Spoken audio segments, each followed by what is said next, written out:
मैंने सब कुछ बहुत ही परफेक्टली प्लान किया है। देख लेना, कल सुबह हमारा नया ऑफिस बहुत ही ग्रैंड तरीके से स्टार्ट होगा। और मैम इतना जल्दी ये सब कुछ कैसे होगा? अरे संभाल के, इसमें बहुत ही कीमती सामान है। अगर कुछ भी टूटा तो तुम्हारे पेमेंट में से पैसे काट लूंगी। मैम आप बिल्कुल टेंशन मत लीजिए, सब कुछ संभाल लो।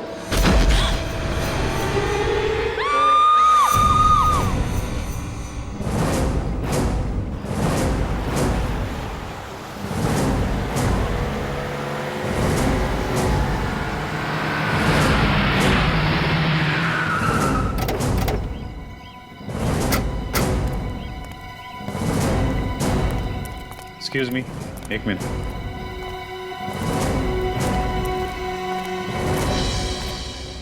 क्या पता चला? सर इसे किसी ने गोली मारी। जरा पलटो बॉडी को।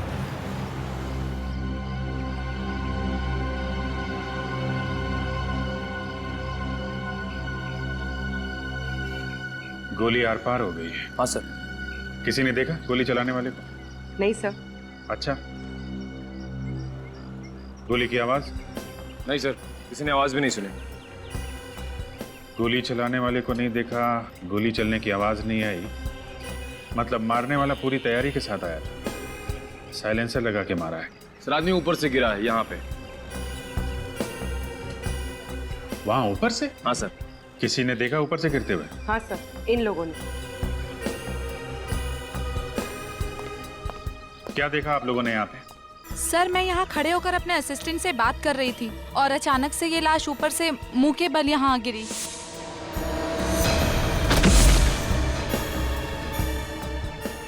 गोली चलने की आवाज सुनी आप लोगों ने? जी नहीं सर। चीखने चिल्लाने की? जी बिल्कुल भी नहीं।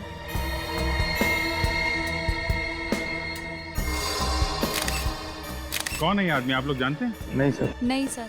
ये यहाँ काम नहीं करता क्या? I don't think so. नहीं सर।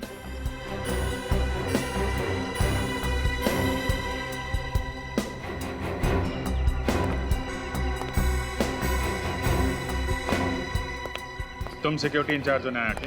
हाँ साहब, मैं ड्यूटी करता हूँ यहाँ। कौन है ये आदमी, कब आया यहाँ? पता नहीं साहब, वो पता नहीं, क्या कर रहे थे यहाँ पे? हाँ? इसकी एंट्री नहीं लिखी क्या? साहब रजिस्टर में एंट्री तो की होगी साहब, लेकिन चेहरा इतना पिचक गया है साहब, पहचानना मुश्किल है साहब। अच्छा, किसी को भागते हुए देखा यहाँ से? नहीं साहब। कोई आईडी वगैरह? सर आईडी वगैरह तो नहीं है। पैंट के अंदर वाली जेब में ये ड्रग्स का पैकेट है। ड्रग्स का पैकेट? सर ये देखिए।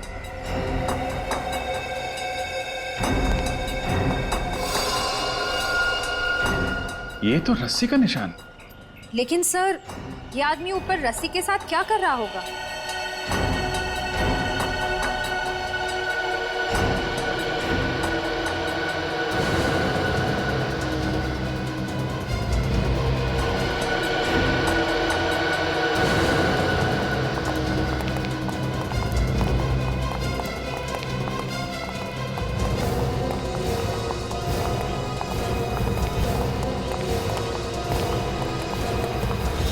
सर एक और लाश।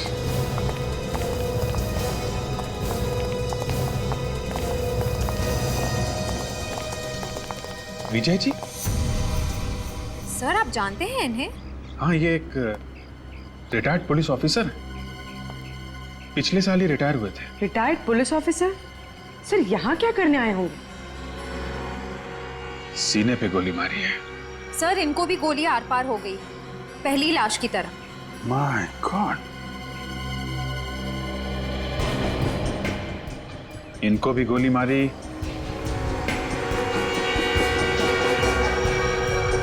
और नीचे जो लाश पड़ी है उसे भी। सर कहीं इन दोनों का आपस में कोई संबंध तो नहीं? संबंध है पूर्वी, संबंध है। ये देखो, इनके हाथ देख रहे हो? इनके हाथ पे भी वैसा ही रस्सी का निशान है जैसा नीचे वाली लाश पे।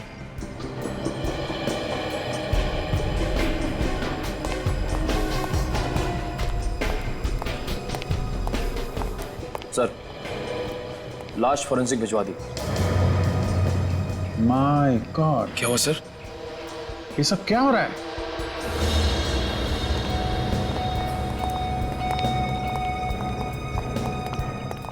तीन लाशें। सर इसे भी गोली मारी है।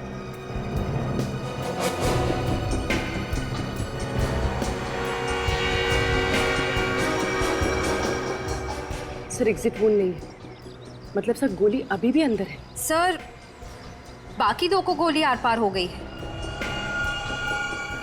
इन्हें नहीं। क्या चक्कर है? सर इसके हाथ पे भी रस्सी के निशान।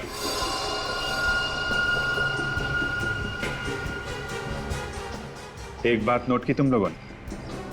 तीनों के हाथ में रस्सी का निशान है, तीनों को गोली लगी है, लेकिन तीनों को गोली अलग अलग जगह पे लगी है।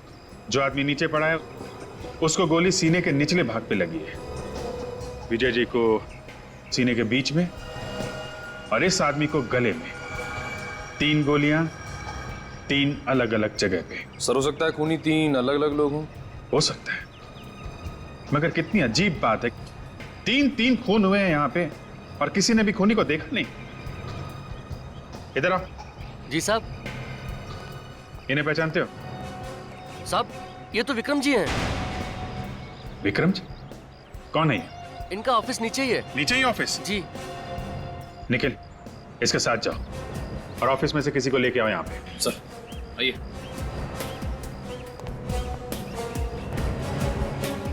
सर एक रिटायर्ड पुलिस ऑफिसर, दूसरा बिजनेसमैन और तीसरे की जेब से हमें ड्रग्स मिले। ये तीनों टेरेस पे क्या कर रहे थे? सर शायद ये विक्रम ड्रग्स लेता हो और दूसरे आदमी से खरीदता हो, जो शायद एक ड्रग डीलर हो। हम अगर एक retired police officer Vijay ji, ये यहाँ पे क्या कर रहे थे?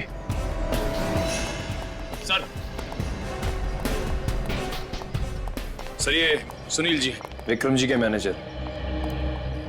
किसने मारा इन्हें? सर मुझे खुद भी झटका लगा जब मुझे सिक्योरिटी वाले ने बताया। आज ही ऑफिस आए थे? जी सर, इनफैक्ट विक्रम सर मेरे साथ ही मीटिंग में थे। जब ये आपके साथ मीटिंग में थे तो वो यहाँ कैसे पहुंचे? जी वो तकरीबन 1 बजे सिगरेट पीने के लिए ऊपर आए थे। ये सिगरेट पीने हमेशा यहीं पे आते थे? जी। अच्छा, जब ये निकले थे तो इनके साथ में कोई और आदमी था या अकेले थे? जी नहीं, कोई नहीं था। कोई भी नहीं था? नहीं। सर हो सकता है विक्रम जी ने दोनों को बुलाया हो ऊपर टेरिस पे। हाँ, मगर एक बिजनेसमैन को क्या काम आ पड़ा, एक ड्रग वाले से और एक पुलिस वाले से।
मुझे नहीं आना है। अरे क्या बचपना है फ्रेडी, चलो अंदर।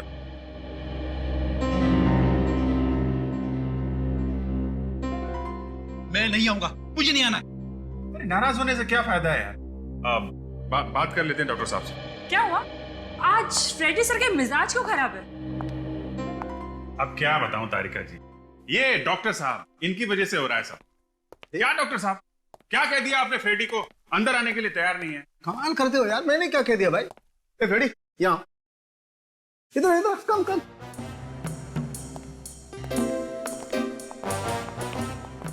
क्यों भाई, क्या बात है? मैंने क्या कहा तुमसे? हाँ, परसों तो आपने कहा था ना, फॉरेंसिक लैब में आना है तो दिमाग का ताला खोल के आना है, वरना आना ही नहीं है। हाँ यार, तो ठीक ही कहा। अरे तुम लैब में आते ही इतने टेढ़े मेढ़े सवाल करने लगते हो तो कहना तो पड़ेगा, इसमें नाराज क्यों होते हो यार? अरे जाने दीजिए डॉक्टर साहब, कभी कभी ऐसे केस आ जाते हैं कि दिमाग में टेढ़े मेढ़े सवाल उठने लगते। अब इस केस में लीजिए, तीन लोगों को गोली लगी है, लेकिन अभी तक ये पता नहीं चल रहा है कि गोली चली कहां से। हवा में से। क्या? हवा में से? हाँ, और इन तीनों की मौत एक ही गोली से हुई है। क्या?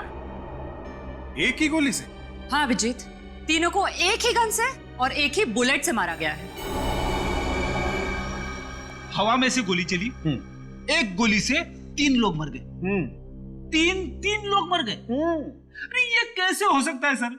फिर आप कहेंगे कि फ्रेडी टेढ़े मेढ़े सवाल पूछता रहता है। अरे नहीं फ्रेडी, एक बार तो वाकई इस सवाल ने मेरी भी खोपड़ी घुमा दी थी, लेकिन बाद में दिमाग लगाया और घाव को अच्छी तरह से देखा तो समझ में आया। घाव देख के? क्या क्या समझ में आया? हमें भी तो समझाइए। मैं बताता हूँ। ये देखो, इसके घाव को देखो। इस आदमी को गोली यहाँ सीने पर लगी है। वो तो साफ दिखाई दे रहा है। अरे यार, पहले पूरी बात सुन लेनी चाहिए सचिन। हाँ, अगर ये दिखाई दे रहा है तो ये भी तो दिखाई दे रहा होगा कि इसे यहाँ सीने से काफी ऊपर गोली लगी। और ये देखो, इस आदमी को गोली गर्दन पर लगी।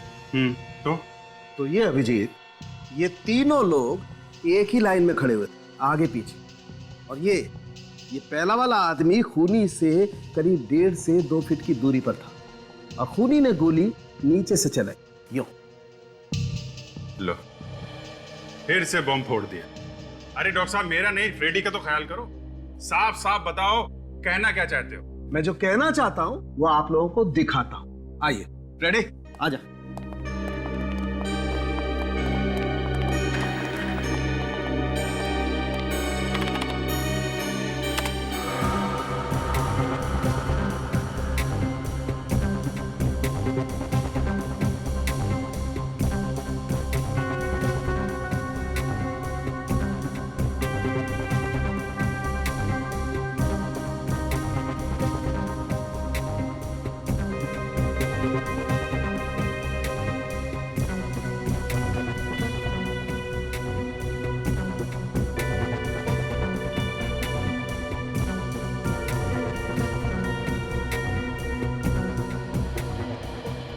तीनों अपनी मौत को खींच रहे थे। सर, मेरी समझ में ये नहीं आ रहा है कि उन तीनों मरने वालों का आपस में कनेक्शन क्या है। फ्रेडी एक एक्स पुलिस ऑफिसर विजय है, दूसरा बिजनेसमैन विक्रम, और तीसरा वो आदमी जिसके पास से हमें ड्रग्स मिले थे। तीनों के तीनों एक साथ उस बिल्डिंग के छत पर थे। क्यों? कोई ना कोई कनेक्शन तो जरूर होगा ना उस तीनों के बीच में, इसीलिए तो वहां उस छत पर थे एक साथ। सर, ड्रग्स का चक्कर हो सकता है, शायद वहां कोई ड्रग डील हो रही हो। अगर ऐसा है तो फिर वो एक्स पुलिस ऑफिसर वहां पे कर क्या रहा था? हो सकता है वो एक्स पुलिस ऑफिसर उस ड्रग का गैंग मेंबर हो, या फिर ये भी हो सकता है कि वो किसी का पीछा कर रहा हो। लेकिन हमें पता लगाना चाहिए उस तीसरे आदमी का, वो तीसरा आदमी जिसके पास से वो ड्रग्स मिले थे, वो कौन है? मगर सर, उन तीनों को इतनी प्लानिंग करके मारा किसने होगा? मारा जिसने भी हो, पर वो वहां शायद सिर्फ एक को मारने आया होगा और बाकी के दोनों बस गेहूं में घुन की तरह पिस गए। हाँ रजत, हो भी सकता है और नहीं भी, लेकिन एक बात पक्की है कि उन तीनों के हाथों पर रस्सी के निशान थे। रस्सी के तीनों के तीनों करने क्या गए थे रस्सी के साथ बिल्डिंग के छत पर? चक्कर क्या है रस्सी का? एक बात और, विक्रम के मैनेजर ने हमने बताया था कि उसने कभी भी विक्रम के मुंह से विजय का नाम नहीं सुना था। मतलब विक्रम विजय को जानता नहीं था, है ना? जी सर। हो सकता है विजय विक्रम को जानता हो, तो पता लगा। देखो देखो क्या संबंध था विजय और विक्रम के बीच में, क्या संबंध था।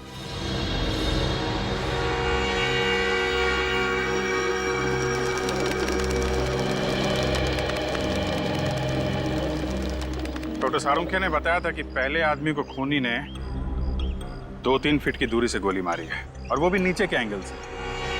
पहले आदमी को सीने पे लगी, दूसरे को सीने पे ऊपर, और तीसरे को गले में लगी। इसका मतलब खूनी यहां से बाहर लटक रहा था। पर सर कोई ऐसे हवा में से गोली कैसे चला सकता है? पूर्वी उन तीनों के हाथ में रस्सी के निशान थे, तो शायद उन तीनों ने ये रस्सी पकड़ी होगी और खूनी उसी रस्सी के दूसरे सिरे पे नीचे लटका होगा। और सर खूनी रस्सी से लटका क्यों होगा? और अगर लटका था तो वो तीनों रस्सी खींच क्यों रहे थे? उसकी मदद क्यों कर रहे थे? शायद उन्हें मालूम नहीं होगा कि नीचे लटका हुआ आदमी खूनी है और उनकी जान लेने वाला है। उसने मदद मांगने के बहाने से इन तीनों को यहाँ बुलाया और नीचे लटक के उनको गोली मार दी। लेकिन सर उसने बिल्डिंग से लटकने के लिए वजह क्या बताई होगी? बिल्डिंग से बाहर लटकने की क्या वजह हो सकती है? बिल्डिंग से कौन आदमी बाहर निकले? वही जो साफ सफाई का काम कर रहा हो, बिल्डिंग का काम कर रहा हो, या फिर पेंटिंग का काम कर रहा हो। शोभा जी, क्या विजय जी किसी बात को लेकर परेशान थे? जी ऐसी तो कोई बात नहीं है, हाँ मगर अपने पुराने केस को लेकर थोड़ा एक्साइटेड थे। एक्साइट थे? किस केस को लेकर? जी ये तो मुझे पता नहीं है, क्योंकि काम की बातें वो मेरे साथ डिस्कस नहीं करते थे। जी विजय जी किसी विक्रम नाम के आदमी को जानते थे? ये नाम तो मैंने उनके मुंह से कभी नहीं सुना। कल घर से निकलने से पहले उन्होंने कुछ कहा था आपको, या फिर बताया हो कि वो कहाँ जा रहे हैं? जी बताया तो कुछ नहीं, लेकिन हाँ निकलने से पहले एक फोन आया था। फोन मोबाइल पे आया था या लैंडलाइन पे? जी वो लैंडलाइन पर। ये फोन कितने बजे आया होगा? यही 12 साढ़े 12 के करीब। फ्रेडी चेक करो, देखो 12 से 12:30 के बीच किस नंबर से फोन आया था।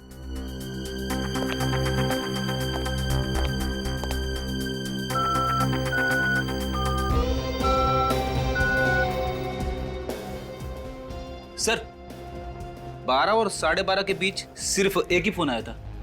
कोई लैंडलाइन नंबर है? फोन करो उस लैंडलाइन पे, देखो कहाँ का नंबर है। यस।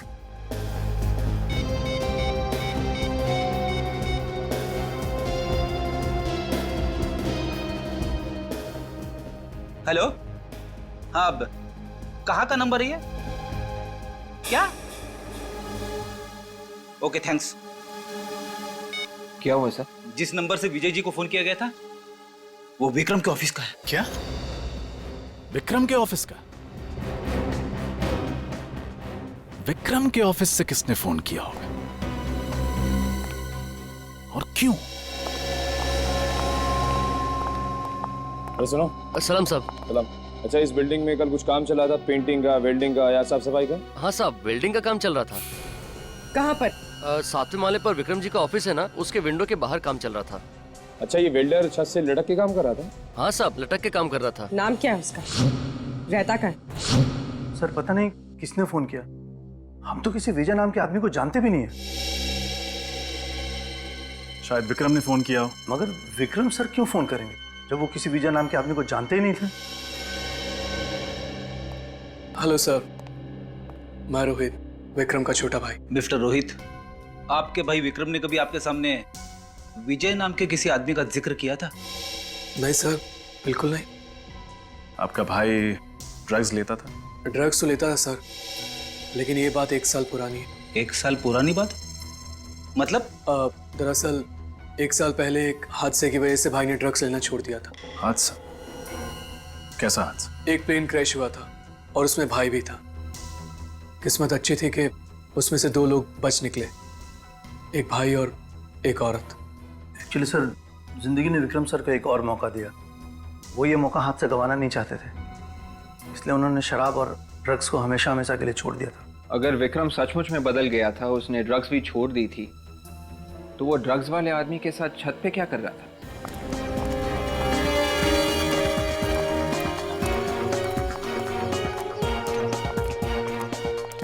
सर,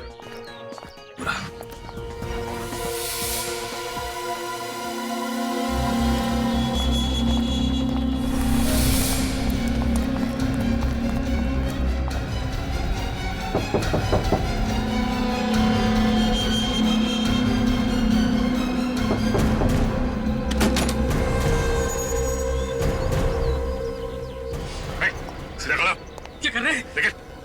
देखो अंदर गन मिलती है क्या? कौन है आप लोग? हम लोग सीआईडी से। सीधा खड़ा रहे। लेकिन मैंने क्या है? अभी पता चल जाएगा। तिगड़ी स्क्वायर बिल्डिंग में तू वेल्डिंग का काम करने गया था ना? जी, मैं ही गया था 7th फ्लोर पे। लेकिन मैंने क्या है? खून किया है तूने? खून? हाँ, 3 लोगों का खून किया है तूने। नहीं साहब, मेरा विश्वास कीजिए, मैंने कोई खून नहीं किया। देख, झूठ मत बोल, सच बता। अरे साहब, मैं क्यों झूठ बोलूंगा? मैं तो दोपहर 1 बजे खाना खाने गया था और जब लौट के वापस आया तो गार्ड ने कहा कि अंदर मत जाओ, खून हो गया है, काम मत करो, जाओ। फंसने के बाद हर अपराधी ऐसे ही कहता है। सच तो ये है कि तूने उन तीनों का खून किया और वहाँ से भाग गया। नहीं मैडम, मेरा विश्वास कीजिए, मैंने कोई खून नहीं किया है। फिर एंट्री बुक में बाहर जाने का टाइम क्यों नहीं लिखा? मैं जल्दी में निकल गया था और वैसे भी खाना खाने के बाद वापस काम पे ही आना था, इसीलिए मैंने साइन नहीं किए। अच्छा आप ये बताइए, कल विक्रम से मिलने कौन कौन आए थे? सर रोज की तरह कल भी 10-12 मीटिंग्स थी उनकी। कोई खास बात उन मीटिंग्स के बारे में? वैसे तो कोई खास बात नहीं थी, लेकिन बहुत दिनों बाद कल ध्रुव सर आए थे। ये ध्रुव कौन है? सर ध्रुव भाई का x business partner. X business partner? हाँ सर, दरअसल 1 साल पहले भाई से उसने पार्टनरशिप तोड़ दी थी। क्यों? सर ध्रुव पाई के लिए मोहताज हो गया था और उसे लगता था कि इसकी वजह विक्रम है, जिसने सारा पैसा अपने नाम कर लिया। सर उस वक्त ध्रुव सर ने विक्रम सर को जान से मारने की धमकी भी दी थी। कहाँ मिलेगा ये ध्रुव? सर, घर के अंदर कोई गन नहीं मिली। साहब मेरा विश्वास कीजिए, मैंने कुछ भी नहीं किया है। अगर तुमने कुछ नहीं किया तो फिर खूनी ने तुम्हारा ही भट्टा और तुम्हारी रस्सी कैसे इस्तेमाल की? सर ये सब मुझे नहीं मालूम, लेकिन खून मैंने नहीं किया है साहब, मैंने खून नहीं किया। एक बात बताओ, जब तुम वहाँ पे काम कर रहे थे तब तुमने किसी ऐसे आदमी को देखा जो तुम पे नजर रख रहा हो, खास करके उस समय जब तुम छत के आसपास रहे हो? नहीं साहब। अगर ये सच कह रहा है तो इसका मतलब यह है कि इसके जाने के बाद 1 बजे खूनी वहां पे आया और इसी की रस्सी और इसी का फट्टा इस्तेमाल किया और इसके आने से पहले खून करके वहां से निकल गया। अच्छा, तुमने वहाँ कुछ ऐसा देखा या सुना जो तुम्हें अजीब सा लगा? मैडम 7th फ्लोर की खिड़की के बाहर में वेल्डिंग कर रहा था कि मुझे अचानक अंदर से कुछ गिरने की आवाज आई। ऐसा लगा कुछ गिर के टूट गया हो और शायद वहां पर कुछ लोगों के लड़ाई झगड़े की भी आवाज आ रही थी, मगर वो लोग किस बारे में बात कर रहे थे, क्या बोल रहे थे, ये मेरी कुछ भी समझ में नहीं आया। अच्छा ये सब हुआ कितने बजे? सर यही करीब 11 साढ़े 11 बजे।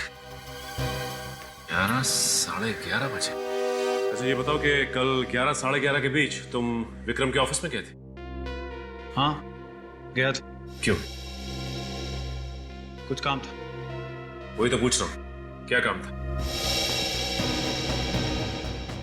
आप लोगों को इससे क्या लेना देना है? लेना देना है मिस्टर, इसीलिए तो पूछ रहा हूँ, क्या काम था?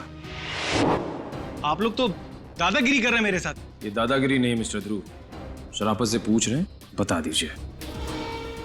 कुछ पर्सनल काम था। देखिए ये घुमा फिरा के बातें करना बंद कीजिए और शराफत से वो बताइए जो हम पूछ रहे हैं, क्योंकि अगर हम दादागिरी पे उतर आए ना तो तोते की तरह बोलना शुरू कर देंगे आप।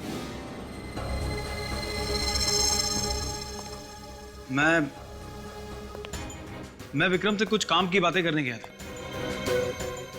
बात करने गए थे या जान से मारने की धमकी देने गए थे? धमकी? मैं भला उसको धमकी क्यों दूंगा? तो फिर तुम दोनों के बीच में झगड़ा किस बात पे हुआ? सर वो झगड़ा नहीं था, एक मामूली सा आर्ग्यूमेंट था। अच्छा मामूली सा आर्ग्यूमेंट था? हा? ये तो काफी महान इंसान मालूम होता है। आपके लिए चीखना चिल्लाना, चीजों को तोड़ देना, ये सब एक छोटी सी आर्ग्यूमेंट। मैं सच कह रहा हूं, मेरा यकीन कीजिए, हमारी बहस जरूर हुई थी लेकिन उसके बाद सुलह भी हो गई थी। सुलह नहीं हुई थी, बल्कि उस मामूली कहासुनी के बाद तुमने उसका खून कर दिया। देखिए मैडम, मैं मानता हूँ कि मेरा विक्रम के साथ आर्गुमेंट हुआ था और मैंने गुस्से में वाद भी तोड़ा था, लेकिन इसका मतलब ये तो नहीं कि मैं उसका खून कर दूंगा। फिर किसने किया खून? मुझे नहीं मालूम सर, विक्रम मेरा दोस्त था, मैं भला उसका खून क्यों करूंगा? दोस्त? मगर विक्रम के साथ तुम्हारी पार्टनरशिप टूटे हुए 1-1.5 साल हो गए ना, और तुमने कसम भी खाई थी कि तुम उसे बर्बाद कर दोगे। वाह, क्या दोस्ती है। लेकिन वो तो काफी पुरानी बात है और कभी गुस्से में कह दिया होगा। तो फिर तुम्हारी विक्रम के साथ कहासुनी किस बात पे हो गई थी? सर, मैं विक्रम के ऑफिस अपना कंपनसेशन लेने गया था, जो कि मुझे हर कीमत पर चाहिए था। मगर क्या? मगर सर, विक्रम ने कंपनसेशन देने के लिए साफ इनकार कर दिया। उल्टा वो तो मुझे अपने ऑफिस से बाहर निकालने की बात करने लगा। फिर क्या हुआ? फिर सर, मैंने विक्रम को उसके किए हुए सारे फ्रॉड याद दिलाए। वो तुरंत मेरे सारे नुकसान की भरपाई करने को तैयार हो गया। भरपाई करने को तैयार हो गया? हाँ सर, उसने चेक भी काट के दिया मुझे। चेक दिखा। हाँ सर, इससे पहले मैंने कई बार विक्रम को उसके फ्रॉड की याद दिलाई, लेकिन हमेशा वो पैसे देने में आनाकानी करता रहा। फिर इस बार कैसे उसने चेक काट कर दे दिया? सर, मैं खुद भी बड़ा हैरान हूं कि ये सब कैसे हो गया। कहीं विक्रम बदल तो नहीं गया? ये देखिए सर, विक्रम के साइन भी है। ये भी तो हो सकता है कि ये चेक तुमने विक्रम से जबरदस्ती लिया। सर, अगर जबरदस्ती करनी होती तो काफी पहले कर चुका होता। अच्छा, कल दोपहर 1 से 2 बजे के बीच में तुम कहाँ थे? मैं एक बिजनेस मीटिंग में था। आप चाहें तो पूछ सकते हैं। वो तो हम पूछ ही लेंगे, लेकिन आप ये बताइए कि आपने विक्रम के आसपास ऐसा कुछ देखा या सुना जो अजीब सा लगा? हाँ सर, मैं जब विक्रम के ऑफिस से बाहर निकल रहा था तो मैंने विक्रम को किसी से फोन पे बात करते हुए सुना था। क्या बात कर रहा था? सर, वो बड़ी टपोरी लैंग्वेज में बात कर रहा था। लेकिन वो बात किससे कर रहे थे? किससे? भीकू नाम के किसी आदमी से बात कर रहा था।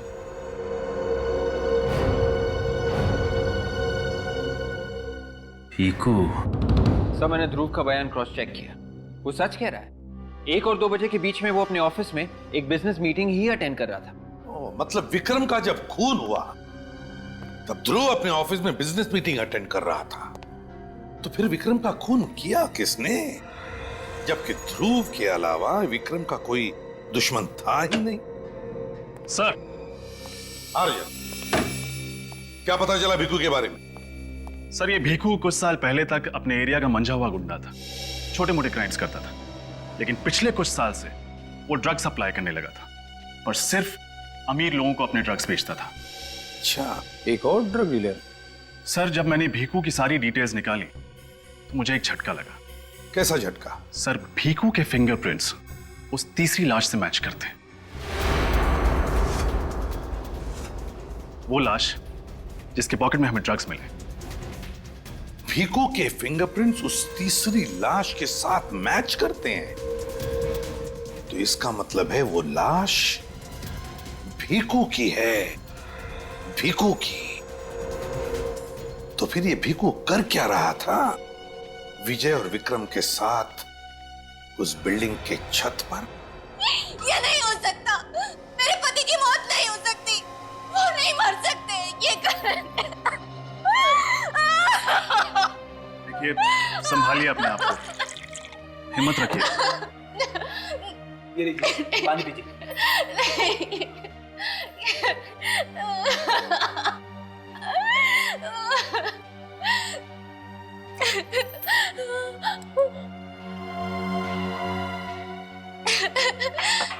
किसने मारा मेरे पति को? कौन है? मैं उसे नहीं छोड़ूंगी। देखिए, हम भी ढूंढने की कोशिश कर रहे हैं कि खूनी कौन है। आपने कभी विक्रम का नाम सुना? जी नहीं, मैं विक्रम को नहीं जानती। देखिए, प्लीज ध्यान से सोचिए। आपके पति भीकू ने कभी भी विक्रम के बारे में जिक्र किया था? जी नहीं।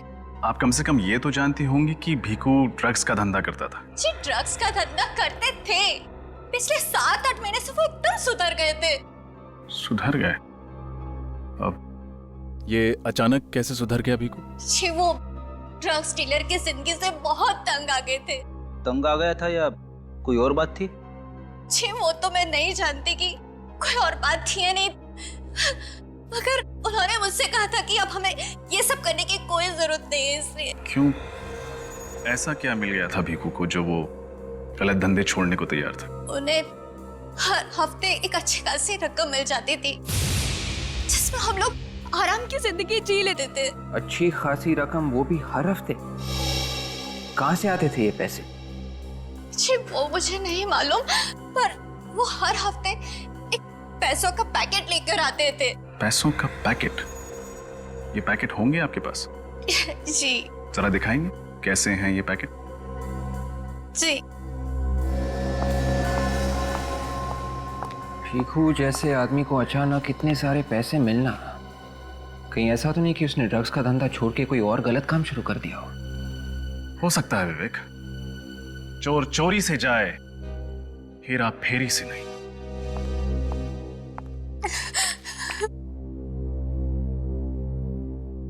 अरे ये तो विक्रम की कंपनी का इन्वेलप है।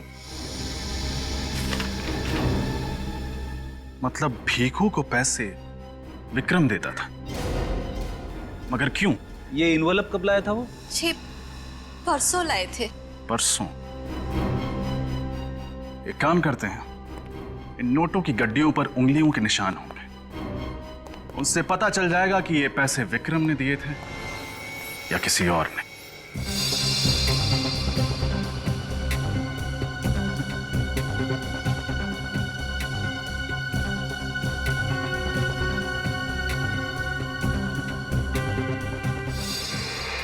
ये क्या?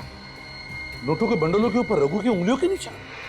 हाँ सर। मगर रघु की तो 1 साल पहले प्लेन क्रैश में मौत हो गई थी, तो फिर उसकी उंगलियों के निशान कहां से आए? वही तो फ्रेडी, वही तो। रघु की उंगलियों के निशान आए कैसे और कहां से?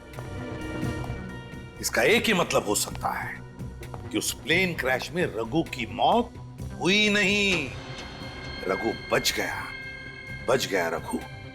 वरना एक दिन पहले लाए हुए नोटों के बंडलों पर उसकी उंगलियों के निशान आएंगे कहां से? रघु बच गया उस प्लेन क्रैश में, रघु बच गया। लेकिन उस प्लेन क्रैश में विक्रम भी तो था। उस प्लेन क्रैश में विक्रम भी तो था ना, वो भी तो बच गया था। हाँ सर, उस प्लेन क्रैश में 2 ही लोग बचे थे, एक औरत और दूसरा ये विक्रम। एग्जैक्टली, वही तो। कैसे? मेरा तो दिमाग घूम गया सर। अब उस प्लेन क्रैश में सिर्फ एक आदमी बचा था। रघु अगर जिंदा था तो विक्रम की मौत हो जानी चाहिए थी ना। मगर सर विक्रम की लाश तो हमें उस बिल्डिंग की छत से मिली थी। सब समझ में आ रहा है, सब समझ में आ रहा है। वे एक काम करो, रघु की उंगलियों के निशान विक्रम की लाश की उंगलियों के निशान के साथ मैच करके देखो, सब साफ हो जाएगा। Yes sir. देखो,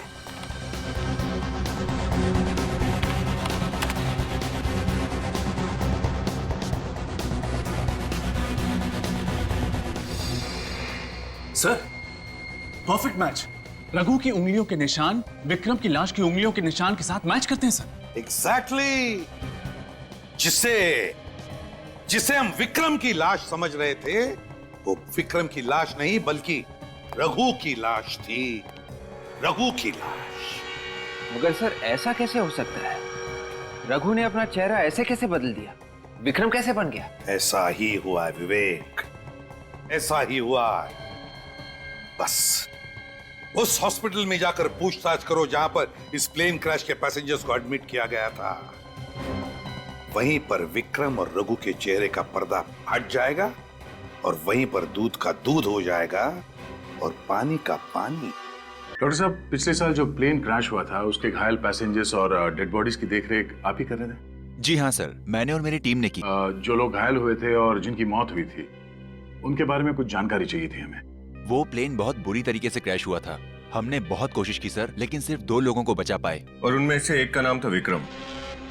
क्या आप हमें बता सकते हैं कि जब उस आदमी को यहाँ लाया गया तो वो किस हालत में था? जब उसे यहाँ लाया गया था उसकी हालत बहुत खराब थी। उसका शरीर बिल्कुल जल गया था, चेहरा तो बिल्कुल पहचान में नहीं आ रहा था। तो फिर आपने उनकी प्लास्टिक सर्जरी की? जी हाँ। डॉक्टर साहब, आपको इस बात का यकीन कैसे हुआ कि जिस आदमी का आप लोग प्लास्टिक सर्जरी कर रहे हैं वो विक्रम ही है? हो सकता है वो कोई और था जिसे आप लोग विक्रम समझे। उस क्रैश के वक्त यहाँ पर 100 से ज्यादा लोगों को लाया गया था और सबकी हालत बहुत खराब थी और हमारे पास टाइम कम था, इसलिए हमने पेशेंट की पहचान उनके सीट नंबर से की। उसी से पता चला कि वो विक्रम है और उसकी तस्वीर की मदद से उसका चेहरा ठीक किया। जानकारी के लिए बहुत बहुत शुक्रिया। Thank you doctor. You welcome. Sir एक बात समझ नहीं आई, रघु को विक्रम का चेहरा तो मिल गया लेकिन उसके घर वालों ने उसके हाव भाव, उसकी आदतों से कभी पहचाना नहीं कि विक्रम नहीं कोई और है। हो सकता है रघु विक्रम को अच्छी तरह से जानता हो, इसलिए बड़ी आसानी से उसका हमशक्ल बन के उसकी जिंदगी जीने लगा। हमें यह पता करना चाहिए कि रघु और विक्रम इन दोनों का आपस में क्या कनेक्शन था।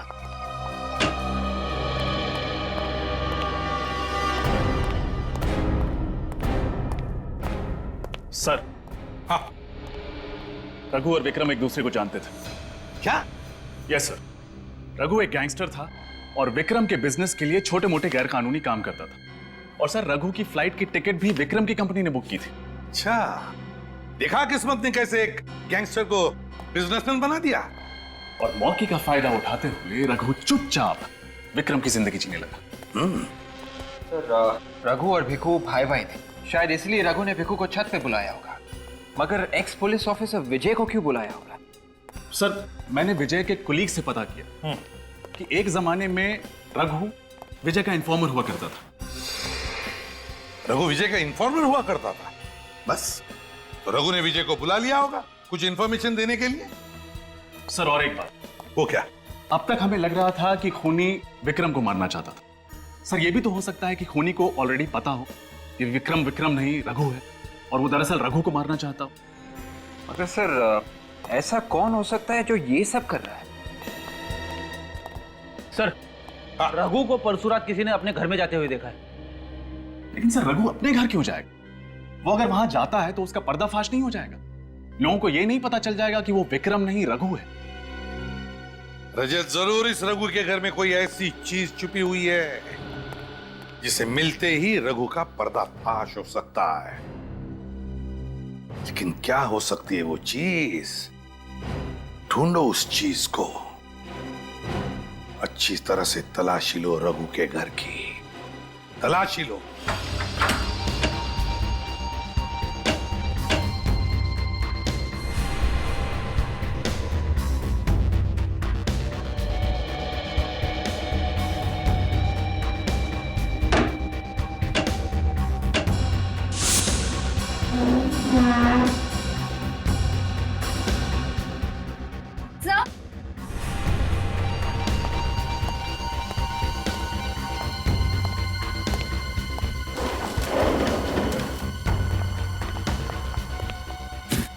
सर इतने बड़े पैकेज में क्या हो सकता है? खोल के देखते हैं।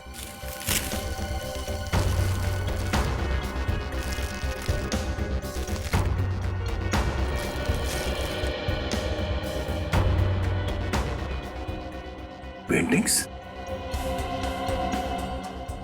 काफी महंगी पेंटिंग्स है ये। इतनी महंगी पेंटिंग्स ये रघु के पास कहां से आई? रघु तो अभी विक्रम बन के घूम रहा है ना। और सर अब उसके पास इतने पैसे हैं कि वो ये पेंटिंग्स आसानी से खरीद सकता है। हम मगर रघु ने ये पेंटिंग्स यहाँ पे छुपाया क्यों? अगर ऐसा होता तो अपने घर पे सजा के रखता। इनसे फिर पता कैसे चलेगा कि ये पेंटिंग्स इस रघु तक कैसे पहुंची? एक आदमी है जिसे मैं जानता हूँ, वो बता सकता है इन पेंटिंग्स के बारे में।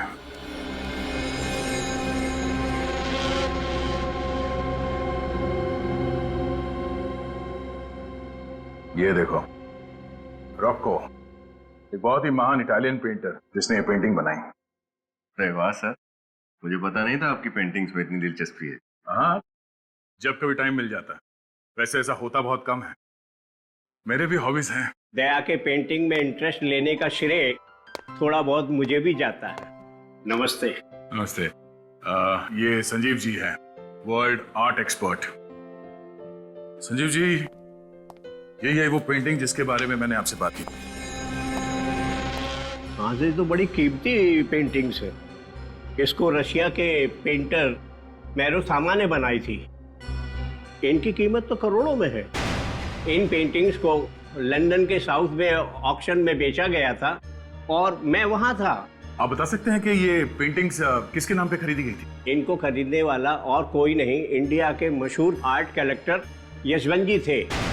सर ये यशवंत जी विक्रम के मामा हैं। यशवंत विक्रम के मामा है? और संजीव जी, आपने ये क्यों कहा कि यशवंत आर्ट कलेक्टर थे? क्योंकि थे, अब नहीं है। आज से 3 साल पहले आर्म रॉबरी में उनको मार दिया गया था और उनका सारा कलेक्शन लूट के ले गए थे। अगर उनका सारा आर्ट कलेक्शन लूट लिया गया तो फिर ये पेंटिंग्स रघु को कहां से मिली? सर, विक्रम के चाचा यशवंत के घर से जो पेंटिंग चोरी हुई थी, उनका मर्डर हुआ था, उस केस की फाइल।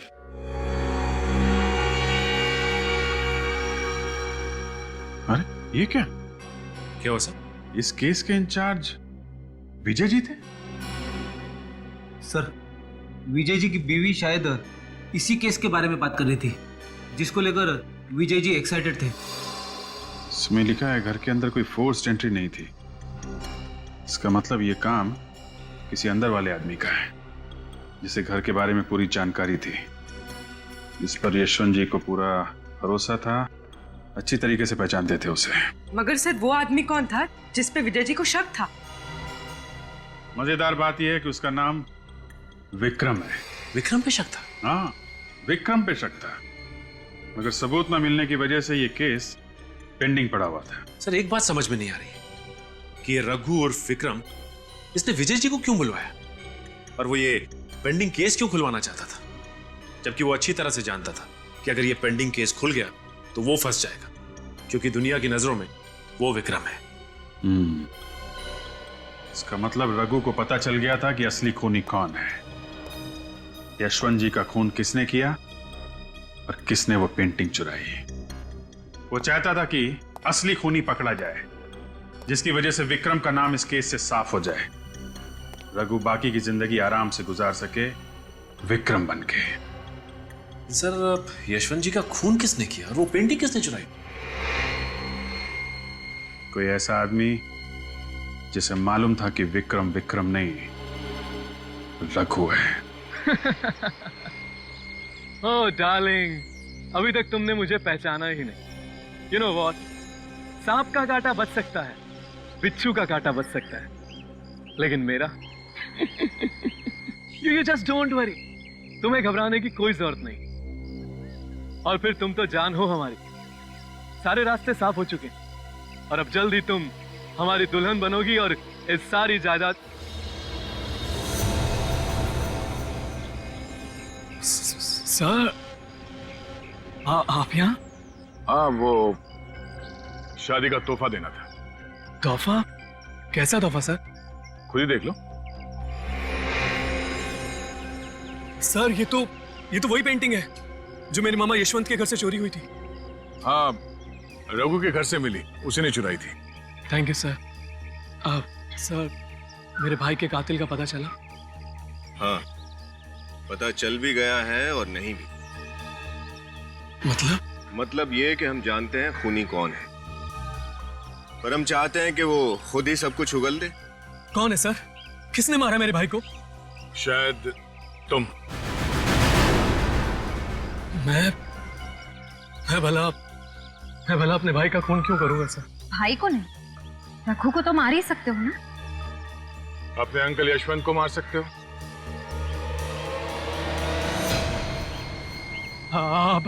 अब जब तुम्हें पता चली गया है तो कोई बात नहीं।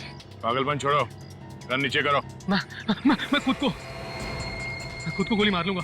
ठीक है, तुझे मरने का इतना ही शौक है तो मार ले अपने आप को गोली। हाँ, वैसे भी तुझे फांसी तो चढ़ना ही है, 4 खून किया तुमने। मार गोली अपने।